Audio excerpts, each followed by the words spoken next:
closer to the AM as I'm recording this today, and got some wicked coffee here, some good stuff.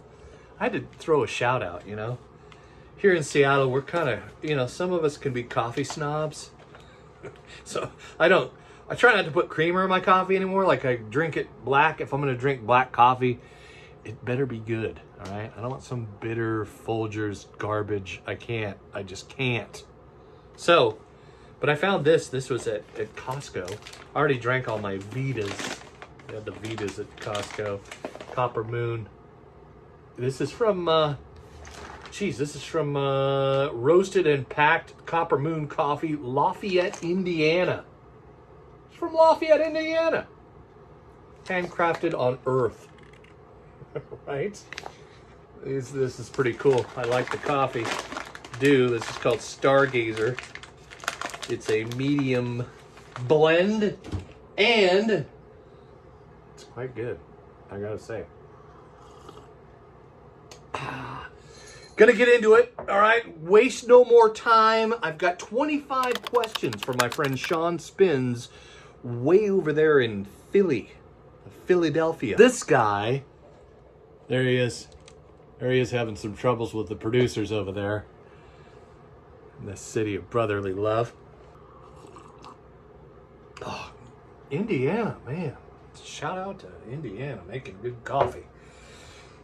25 questions. Number 1, you ready? Album you've been wanting and finally broke down to buy. An album I've been wanting for a long time. I finally bought this one, and it is Tad's Inhaler. So recently I made a video where I think I was philosophizing for 2025, the new year. I might do some more of that. There's more philosophizing to be done. But I went into good old Easy Street there. This is my first purchase of 2025. First vinyl purchase was Tad's Inhaler. Music on vinyl. We've always loved our music on vinyl stuff. We've got a few, and they sound amazing. But this was, I was like, whoa. So I picked this up. Limited edition of 1,000 individually numbered copies on magenta colored vinyl. Includes insert. And there's the where's the number? I got a number right there. Look at that. 895. It's getting up there. And it is on the magenta vinyl, which, how cool is that, right? A Tad Inhaler, just a great frickin' record with the insert, of course. And there's the band. Dana and I were just watching a documentary. It went up fairly recently. Duff McKagan talking about, it's sort of a documentary of his book, It's So Easy, which is a great book, and dealing with, just kind of being real transparent, Duff, and talking about addiction and his own struggles with anxiety and mental health, and very cool. There's Tad's in it. Tad Doyle's in it, and he's like, and he's like gray now. He looks like a mountain version of like a wizard, like if you saw a Pacific Northwest wizard living in the Cascade Mountains. That's what Tad Doyle looks like today. It's pretty cool. Tad. Question number 2. Best album find at yard, garage sale, or record show. We didn't go to a lot of those this last 2024. This was a while back. I got this. I think it was years ago. Found this at a yard sale for like a quarter. Or was it 50 cents? It might have been 2 quarters. But it was it's got a little going on right here. But the wax is in great condition. Of course, it's the gatefold with all the cool artwork. I was so excited to find this. Saturday night's all right for fighting. Get a little action in, as they say. Social Disease. Just a great frickin' record, and I'm moving on. All right. So, question number 3, a best record store find. This is from This is Alice Cooper. This is from Daybreak Records. I go there a lot, as you might have seen in some of my videos. And this was like, I don't remember, $5, $7. It might have been $7 that I paid for this. It's got the cool gatefold, including their hit, I'm 18. 18. This is a band cover. I always like finding some of those. A little more rare, right? It's got to be first press, usually. Just, wait, no, stop. Stop the presses, literally. So if you see what Alice is doing with his thumb in this picture, yeah, so that's not going to make it past the censors and the morality police out there. So this cover was banned and they fixed it. So yeah, if you find one of these, love it to death with the with that image. It's kind of a collector's thing. You know what I'm saying? All right, let's go into number 4 now. Best online album find. I've been waiting to share this for a while. I really haven't had the gumption or or anything to share it, but this was really cool. I found this online, and it was a great freaking deal. This is from Abbey Road Studios. Amazing. So part of my job, I do like handyman stuff, so I buy things online, like supplies for my job, and I do a lot of like light electrical stuff, so I'll buy wire and, you know, outlets and things like that, screws, and, you know, I could just get that stuff on Amazon a lot cheaper. But then they know that I like records, right? So there's this algorithm thing, right? It's like they know you, and they're like, hey, this is $20. Closeout deal. Getting rid of these. And I'm like, $20? Whoa. So it's got this little Obi thing going on. I left it in a shrink. But it is, of course, it's got the insert. This is on the original, right? It's got the cool label on both sides. Vertigo. Amazing record.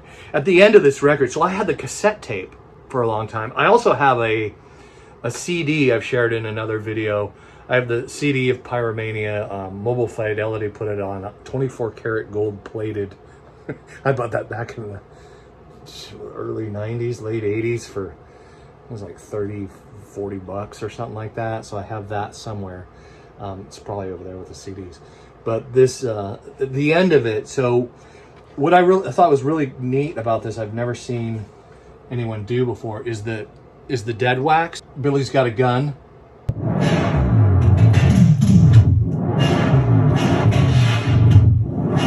All right, so there it is, Shaun.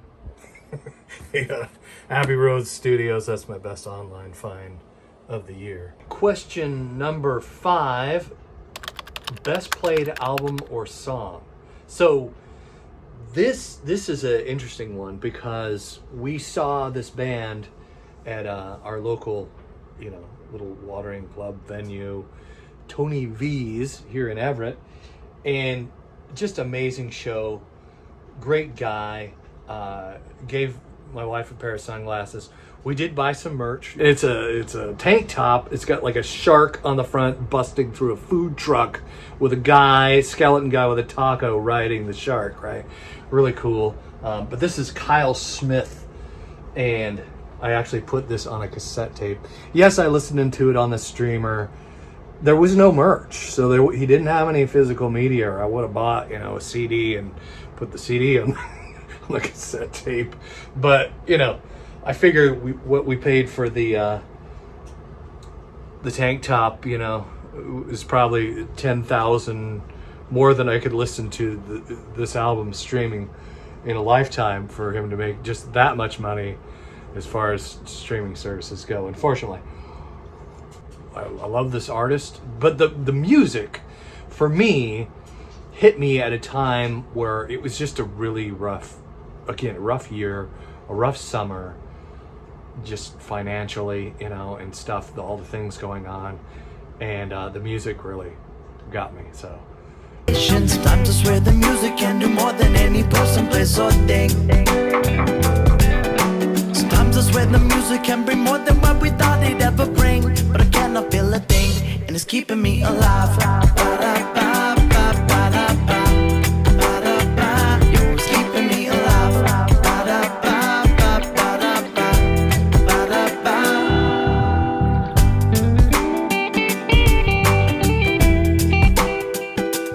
So that's Kyle Smith. Question number 6, an album that makes you want to dance or moves your body. Music that gets inside your ear holes and makes the rest of you start moving around. For me, this is one you see in bargain bins a lot for like $1. But it's just a great...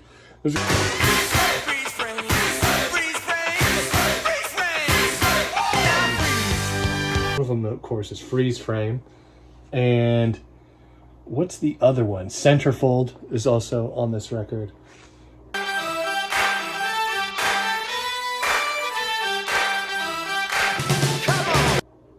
Jay Giles Band, this was their big hit back in the 80s.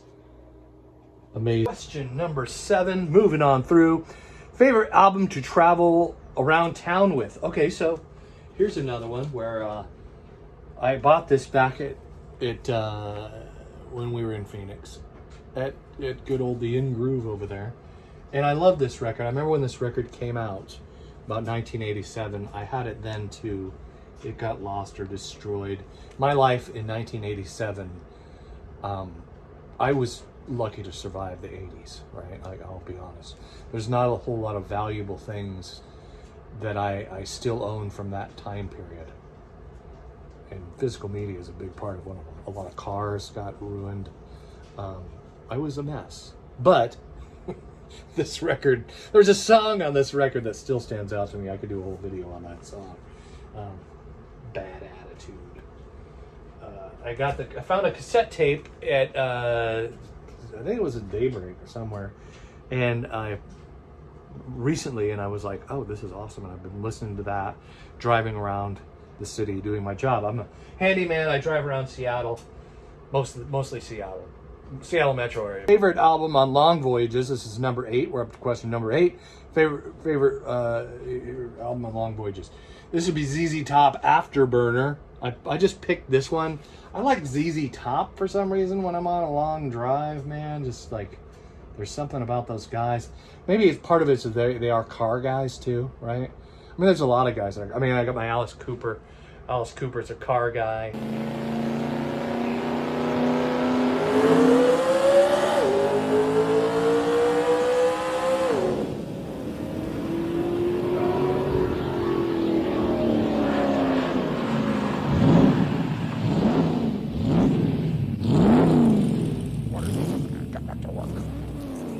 So ZZ Top that's number 8.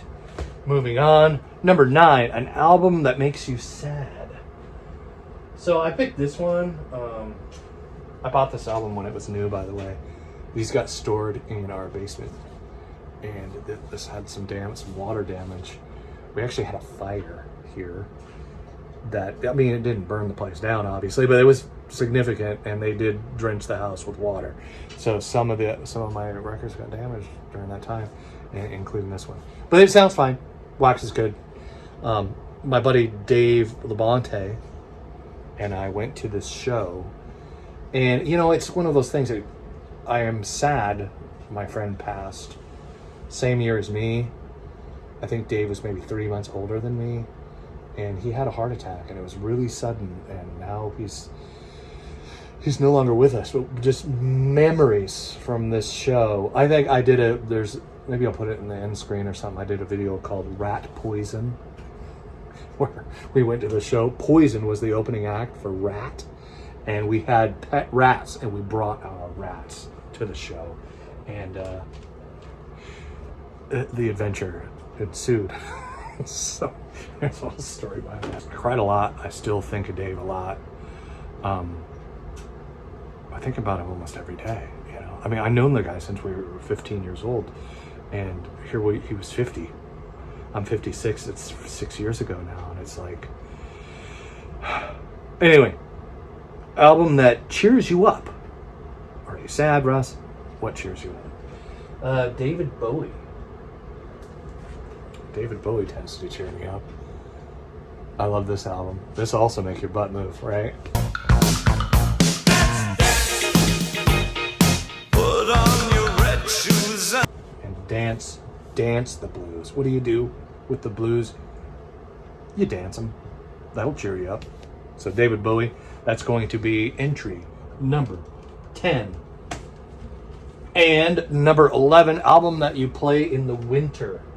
So I picked this one. There's a, there's a lot of albums I play in the winter. I tend to get more into the old Seattle grungy stuff. It rains a lot. We don't get a lot of snow. If we do get snow, it's like, the whole city shuts down. People don't know what to do. It's like there's 5 snowflakes came out of the sky. I can't drive anywhere. What am I going to do? So that's how the city reacts to snow around here.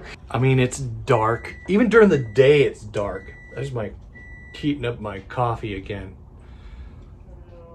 It gets so, like, if there's snow on the ground, at least you have snow, right? Like there's some snow coming back, you got some light beaming back up at you, but here it's just, if it's cloud cover, it just keeps it dark, drab.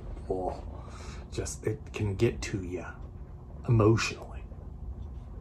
And I let the grunge rock emote for me. It's like, ugh.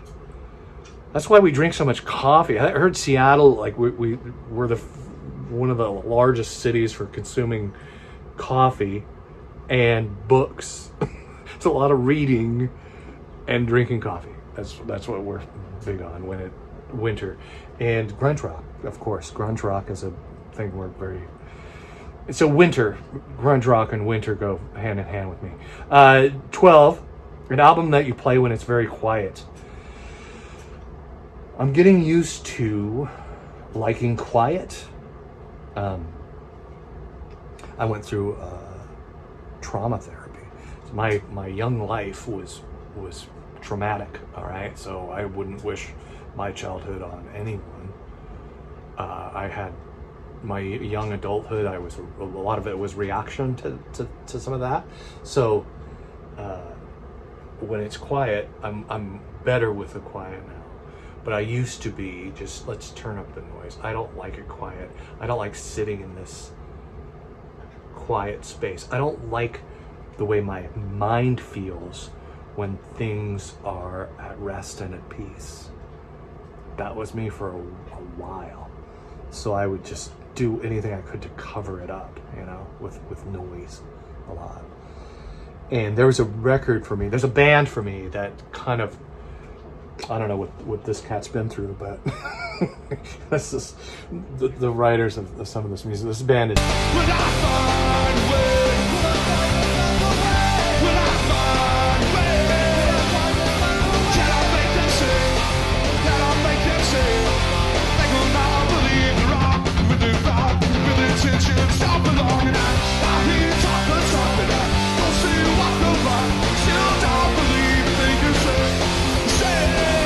Face to Face. This is a punk band, and this album is amazing.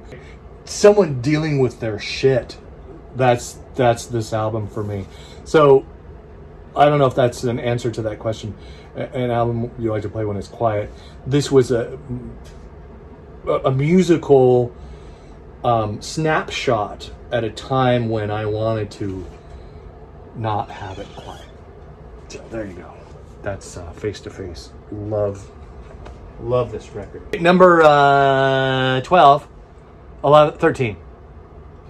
Okay. Album song that you did not like, but now you can't get enough of. So that's an interesting question. I like that. Great question, Shaun. Number 13. Lucky 13. My lucky number.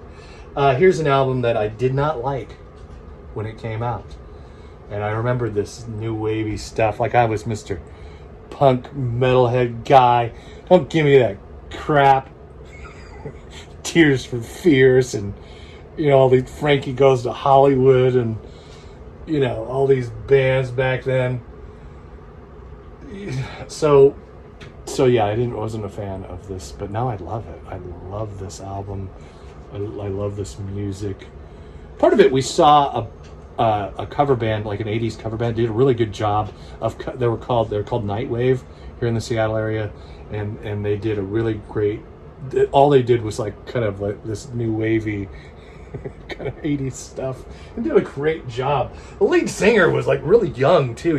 Usually you see a cover band like that, and it's like some dude who's my age, right, or whatever. And no, this guy was like 20 something, young dude up there, just full of energy and just belting out these tunes and doing a killer job of it.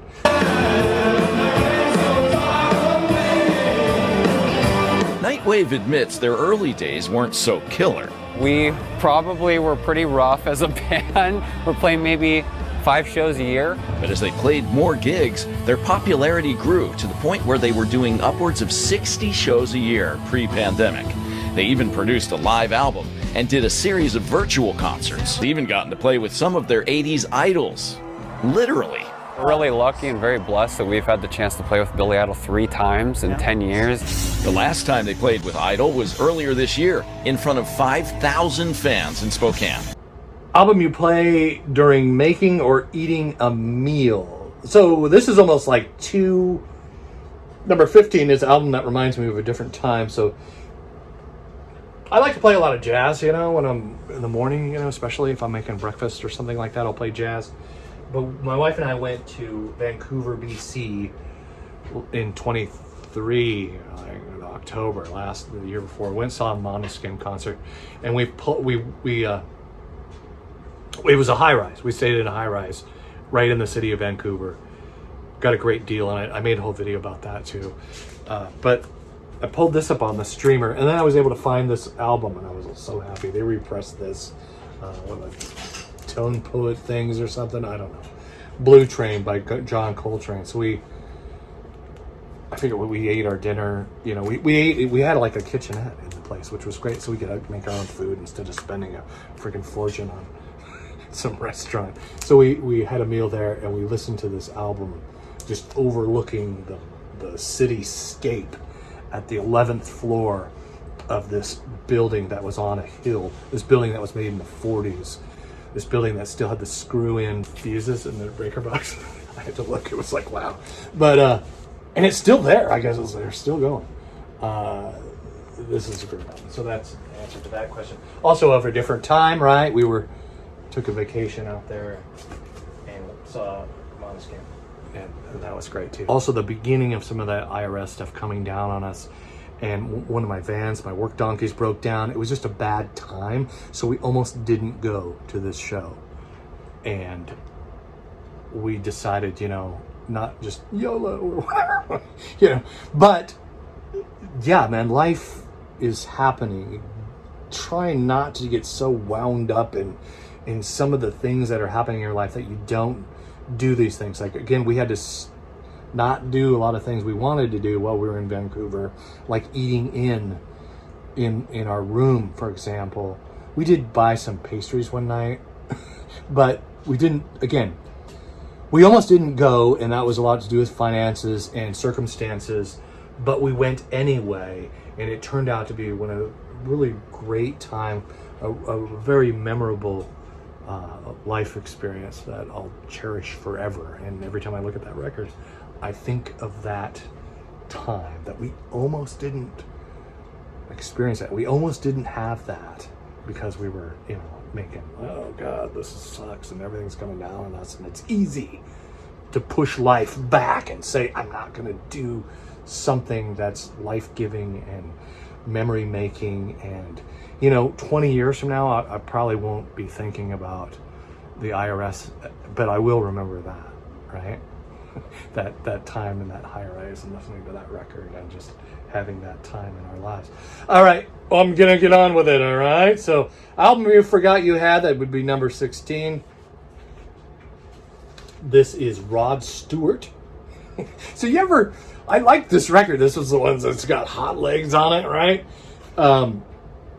But you ever go into a record store, you're at a record show or something like that, and you see a record, you pull it out and you go, do I have this? You know, that's one thing that Discogs is good for, but we really haven't been keeping up with our Discogs. But you can pull up Discogs and go, I have a hard time with Discogs. They log you out, and then you have to freaking sign back into it all the time. It's just, they gotta fix that, man. I tell you what. I even have an iPhone, and I do the whole face thing, but for some reason it won't work with Discogs. And Discogs drives me nuts for that reason, and that's part of why I don't put a lot of stuff in it anymore. But anyway, so Rod Stewart, I have a couple copies of this thing, but it was a good thing. I forgot I had it, and we bought it again.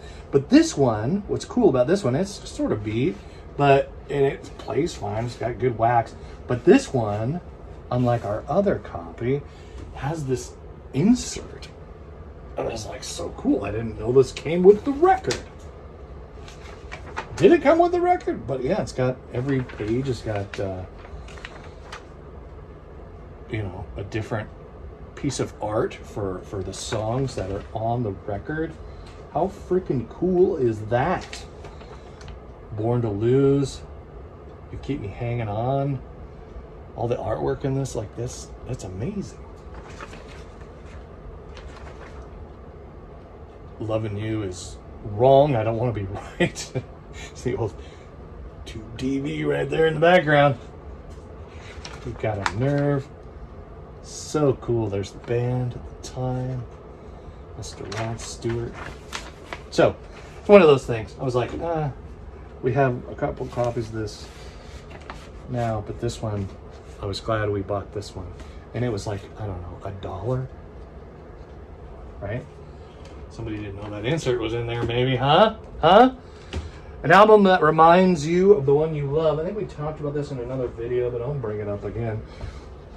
Dana found this. This is Robert Palmer. When my wife and I fell in love, right? We got all the feels. It's the year this album came out. This song was on the radio a lot, and it reminded me so much of Dana. Simply Irresistible. There it is. Reminds me of my lovely wife and the snapshot in time that music, it's another gift that music gives us, right? There's like a little snapshot in time, all the emotional feels. Put that record on. Dana found the wax. I had, it was hard to find this. I had a cassette tape back today, but I don't know if I even bought the cassette tape, to be honest with you. I think it was just on the radio. But I love Robert Palmer. I like his music at that time. So, all right, number 18. So Shaun lives in a high rise, I guess, right, in Philly, and an album that might get you a noise complaint. So when you live in apartments, we live in a house. Our house has got good walls. This place is built in the 30s, so this house is solid, man. But our neighbors could still hear. Sometimes we would play music loud and they could still hear it next door. But here's number 18, album that might give you a noise complaint. This would be, for me, it'd be Pantera. There's a lot of them, but Pantera, right? This one's gonna get turned up loud. Cowboys from Hell, Cemetery Gates, Walk.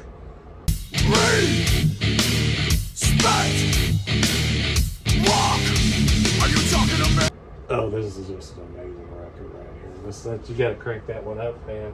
Gotta crank it up. All right, number 19, favorite live recording of the year.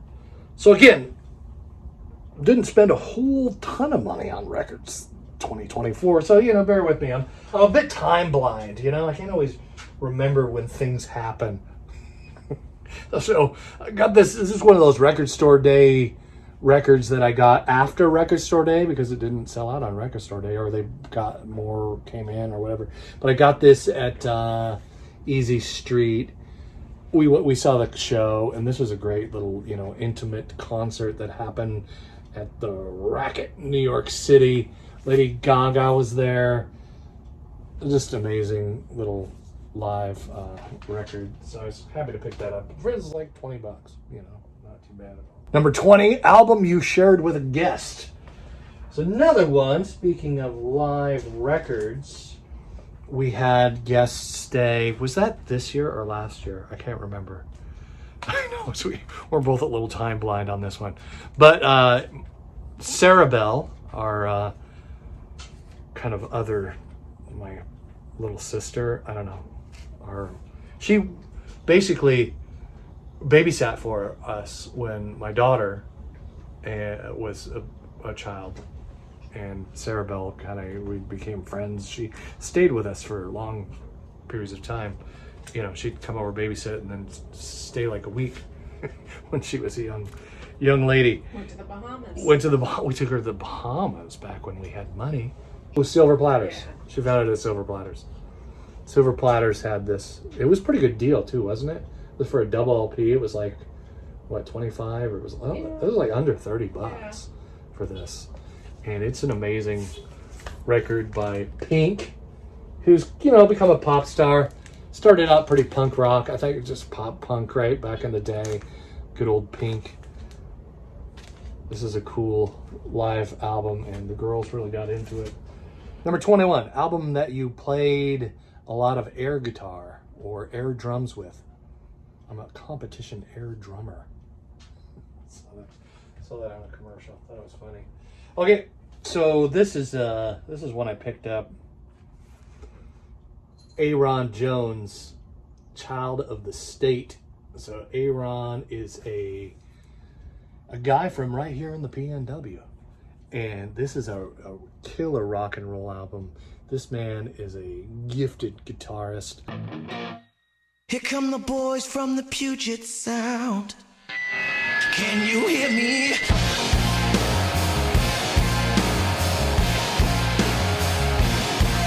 No.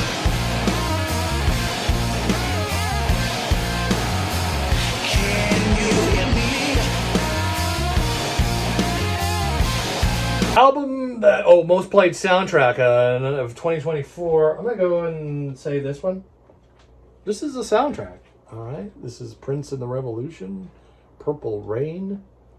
It was a film, all right? And this is a soundtrack. So, yeah, we listened to this a lot. And Annabelle, the new generation, right? She's 11, so she would be Gen, what is that? It's not Gen Z, is it? I don't even know. Gen Y, I don't know. But, yeah, so she likes the music, and we like the music, and she painted my nails purple in that one other. Okay, so now we're wrapping this up, wrapping it on down. Album that reminds you of home. Stayed with my grandparents while my mom was getting sorted and leaving my first stepdad, because I guess he didn't want me around, was part of it. And my mom's like, well, I'm out. And so she was like struggling to move her stuff, and so yeah, it was a difficult time. I lived with my grandparents in Ballard. They're not too far from where the that first Nirvana album was recorded, right there in Ballard, right off of Leary Way in the little triangle-shaped building.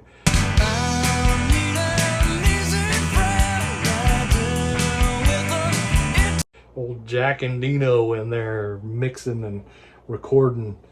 Kurt working his tail off. You know, it's funny how grunge is like supposed to. There's like some of the stereotypical judgment of lazy men in the Northwest. And Kurt worked his ass off, right? That album wasn't free. It would cost some money to put that together, and he worked 2-3 jobs, or I don't know what he was doing, but he worked a lot getting that album made. So yeah, that was Ballard. You know, I was coming back living in Ballard, and that album was recorded. That was number 23. Number 24, album looking forward to in 2025. I think that I'm gonna agree with Shaun on this, and he talked about it when he did his own tag. The Gits Frenching the Bully is being repressed, and I think I've already pre-ordered it, so it's an amazing record, and it's cool that they're doing that. Sub Pop's doing that, and the new home of the Gits is Sub Pop, which is great. Local band, local, right? representation. They changed the cover, which is a little weird, but I do like the new cover. It's on like silver wax or something.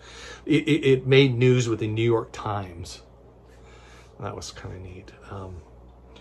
Mia Zapata, the lead singer, was an amazing person, amazing artist, amazing singer. She would have went on to do great things.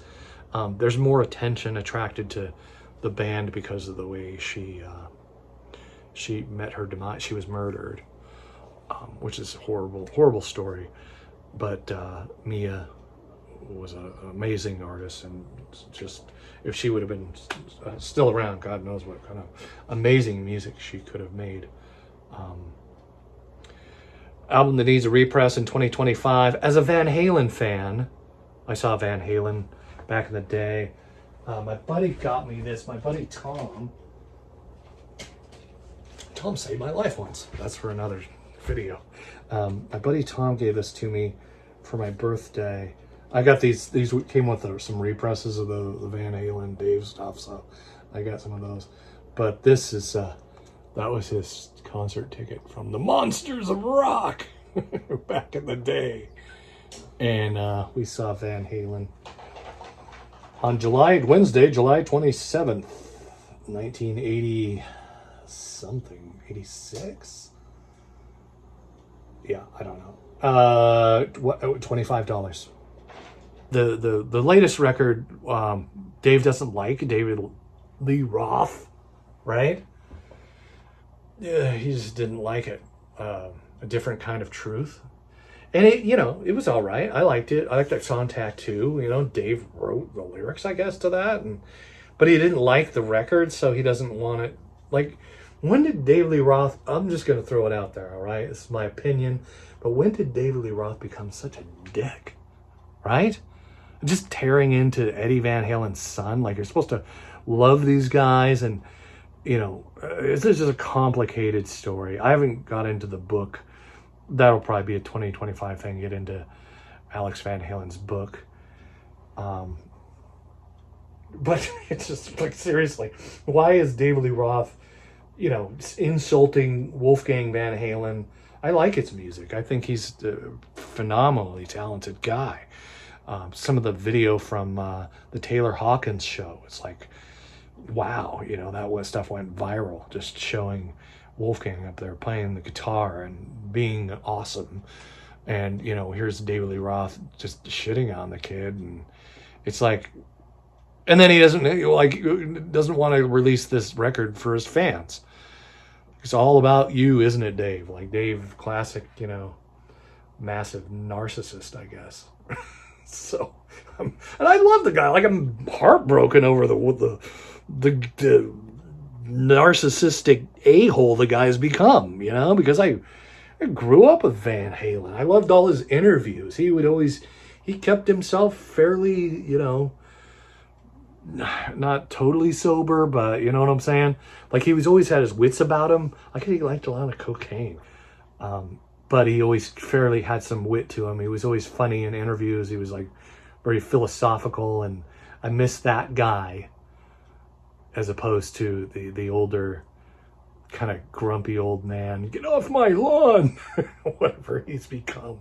Mr. Vaudeville, get off my lawn guy. Like, I'm not really, you Van Halen fans can go fuck yourself. Like, this, he didn't say that. That's not a quote. But that's kind of what he's saying with his actions, in my opinion. Like, why not put that record out there? Because you're never going to see it. If you have a copy of that record, that's awesome. I would love to have a copy of that record. I have all the Van Halen studio albums except for that one. David Lee Roth. So, yeah, there you go. Sad. It's saddened for what David Lee Roth has become. Hopefully, he's got time to change, but I'm not holding my breath on that. So there you go, 25. There you go, Shaun. 25. I'm all done. That didn't take too long, did it, love? It was like, I think I did this one faster than the last one. I blathered on too much than the last one, and I had to cut out another hour. That last video. I'll shut up now. Here's some stuff on the end screen. What? Finding all the records, though. Yeah, fine. This took an hour to dig these out. So that was 2 hours. 2 hours, did it? Yeah, last night. Well, I was going back and forth with other stuff too. I get distracted and start noodling around on something else. But yeah, it was fun. Yeah, thanks, Shaun. Thanks for the questions. That was cool.